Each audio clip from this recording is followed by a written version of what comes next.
word, which I don't even say. So I just wasn't expecting that, but it's worth watching if you like Pinhead. I think this was an admirable attempt to carry on the franchise. But number 9 for me is probably one that may have made your list, Travis. I don't know if it made Vic's list. I don't know if some people even consider it a horror film. It's one of my favorites. Monkey Shine. Monkey Shine is great. I love it. Well, it was in our tournament. It promptly took a loss to Pumpkinhead in the first round. And Blake, I really can't believe that you had Monkey Shines on your list. Am I going to swerve you again, or am I going to just fucking trash you for it? I don't know. You're either gonna light my ass on fire, or you're gonna join me. That's what it's gonna be. Well, and as the Evil Dead say, I'm going to join you. Join us, and I am. My number 9's Monkey Shines also. Oh my God, that never happens. Never. I don't even think with Vic that has ever happened. We've had 2 of the same films on the list, but never in the same exact spots. This is the first time that has ever happened. You heard it here first, folks, right here.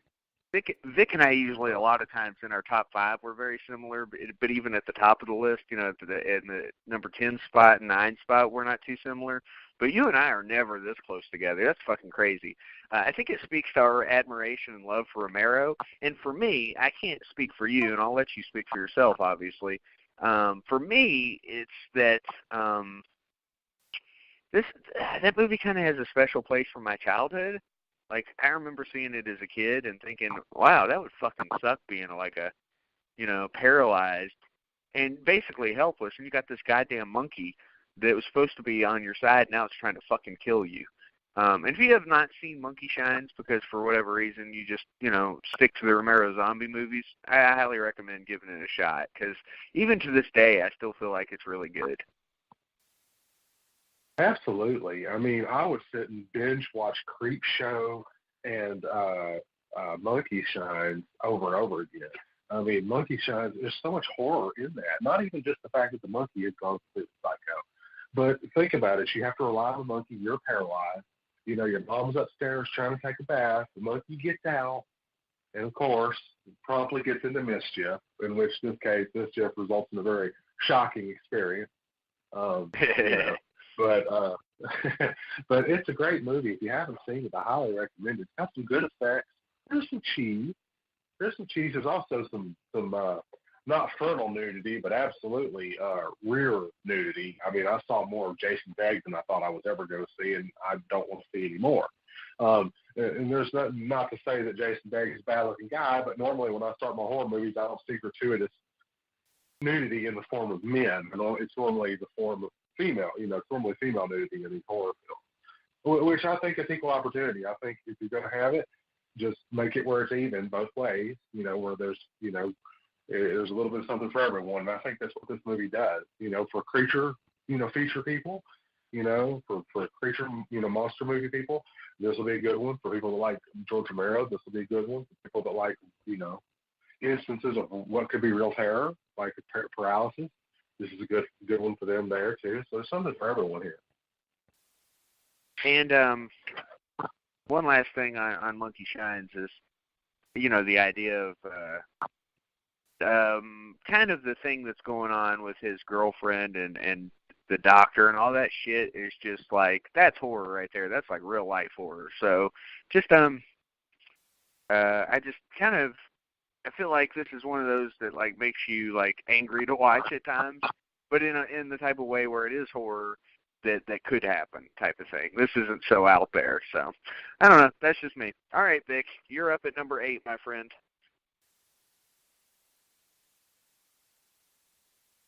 Vic, you still there? Hey, I'll be back in a minute.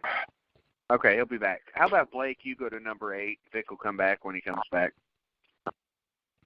Okay, my number 8 was one that it sounds like promptly got a whooping in the online polls, but again, that doesn't. My taste is not the same as everyone else's.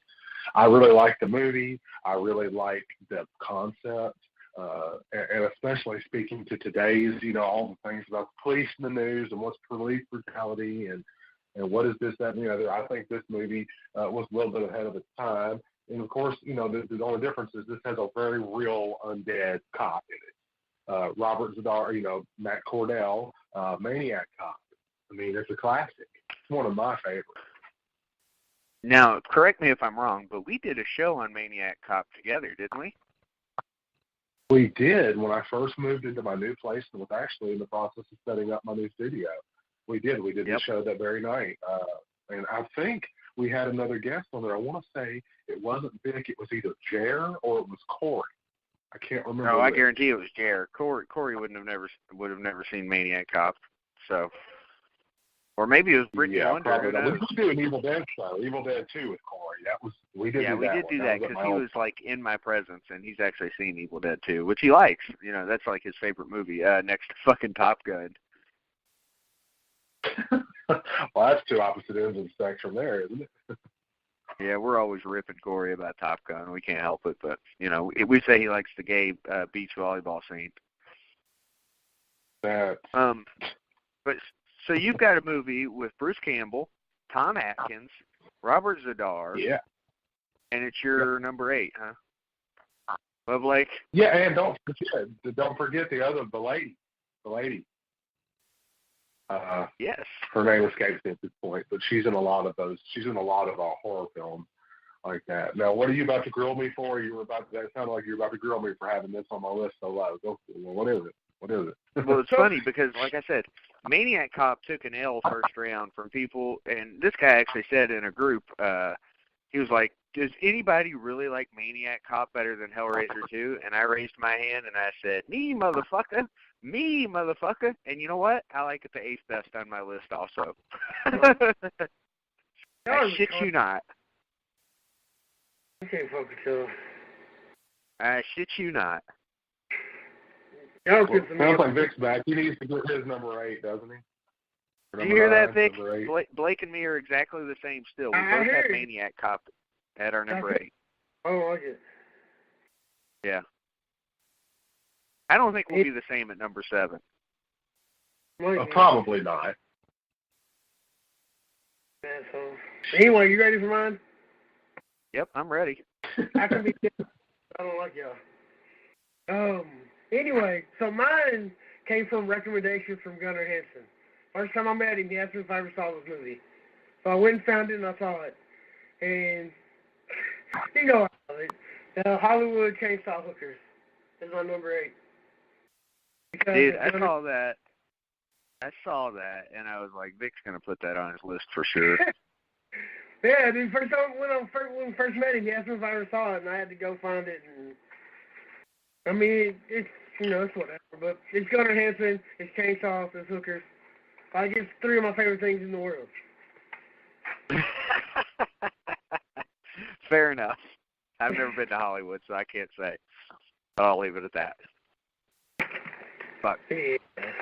But anyway, yeah, that's my number 8. So you want my number 7 now? Yeah, go ahead. Hold on. Let me bring up my... Let me just say for everybody listening, Hollywood Chainsaw Hookers was not in the tournament. It did not make the top 16 of IMDb scores. So that's just shitty of y'all. Anyway. Shitty of me. Blame IMDb. Well, I don't trust IMDb anyway. They're always wrong about that. Yeah. Anyway, number 7 is Friday 13th, Part 7. Friday the 13th, Part 7. Tina, John Carl Buechler, and what else we got from Part 7? I mean, we got some good shit going on. Kane Hodder's first appearance, fucking first movie in the Friday the 13th series. We got the best-looking Jason, right? Do what?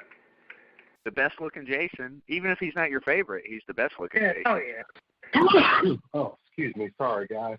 Oh. Love Part 7, but, things happen.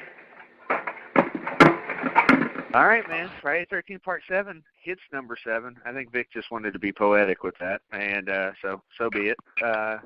You know how Vic is. He's just that type of guy. He's big softy, big sensitive soul. All right, Blake, you're up with number 7 for you now, sir.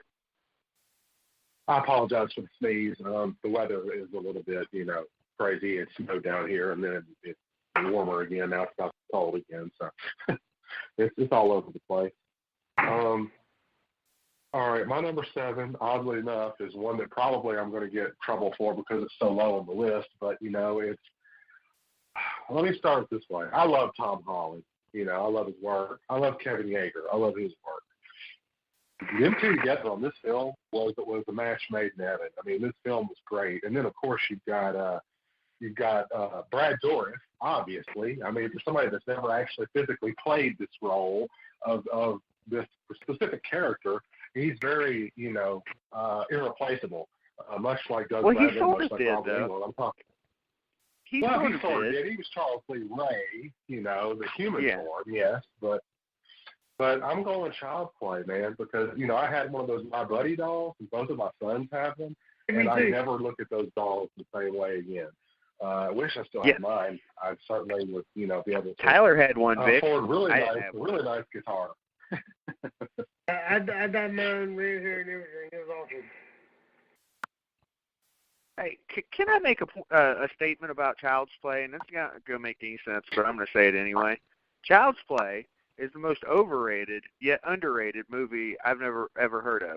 In a way, it's overrated because it's like nobody really remembers the original Child's Play. They just remember Chucky. But at the same time, when you watch the movie, you realize how underrated the actual movie is. Does all that make sense? That actually does make sense. It does. Yeah. I'm so confused about Child's Play and the public's perception of Child's Play. I mean, I think most people on the street, they know who the fuck Chucky is. But if you ask them what Chucky's from, they'll just say Chucky. They don't know what he's from. Like with Jason, you can pretty much get Friday the 13th. With Freddy, you can get Nightmare on Elm Street, and so on and so on. But I do think that there's a large majority of the population that would not get Child's Play from Chucky. A lot of people, when they talk about Child's Play, they just call it Chucky. Yeah. Exactly. No, and that may have started with Bride of Chucky. I'm not sure. You know what I mean?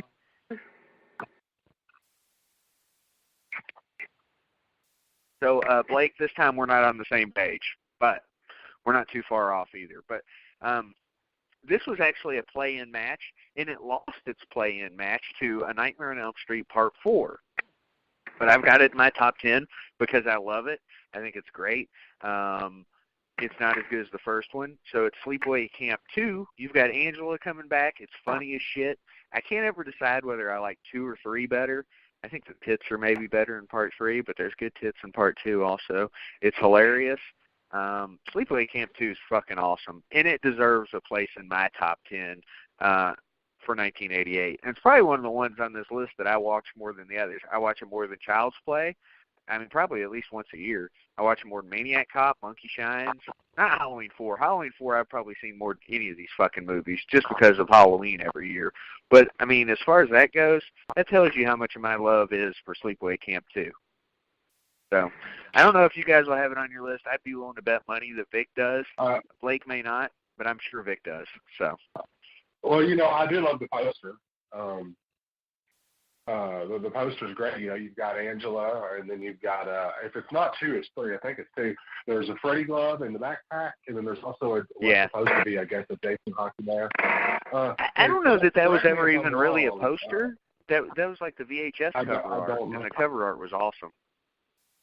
Yeah, the cover art was great. I missed VHS tape covers back in the day. You didn't even have to look at the back. You saw the cover was awesome. You wanted to see the movie, no matter how bad the movie might end up being. But it was Angela, Felissa Rose Esposito Miller, or Felissa Rose at the time. She came back for the second one, right? No, it was Patricia. It was Springsteen. It was Pamela Bruce Springsteen's sister, right? Yeah, Pamela. Yeah, Pamela.